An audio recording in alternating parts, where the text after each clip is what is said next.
Sevgi zinapoyasi bu не только partneri, eri, yigitga o'xshab qolish emas, bu butun hayotga kerak bo'lgan narsa. Bu не только sevgida kimni birinchi sevish kerak, kimni ikkinchi sevish kerak emas. Bu butun hayotni balansini o'rgatadigan narsa.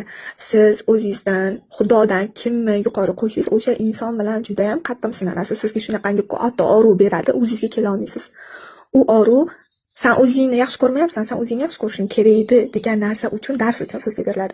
Masalan, voy mani qaysi gunohim uchun men unga shuncha mehrimni berdim, yuragimni berdim, umrimni berdim deb his qilamiz. Оказывается, biz o'zimizni yaxshi ko'rishimiz kerak. Xudoni yaxshi ko'rishimiz kerak. Erishib qolish uchun, butun kun sizni o'ylab yurishi uchun, butun kun davomida sizni o'ylab yurish uchun 5 ta texnika, 5 ta qoida degan narsalar hammasi fuflo narsalar. Sizni hayotingizdagi nima bo'lgan bo'lsa, siz loyiq bo'lgancha Xudo sizga bergan bo'ladi. Xudo beradi unaqa narsani, na texnika, na hech nima. Faqat Xudo beradi unaqa narsani. Siz loyiq bo'ling.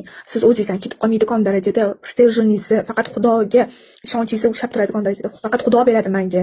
Men loyiq bo'lsam, faqat Xudodan keladi degan narsa bo'lgandagina beradi sizga Xudo. U sizga kimnidir bersa, masalan,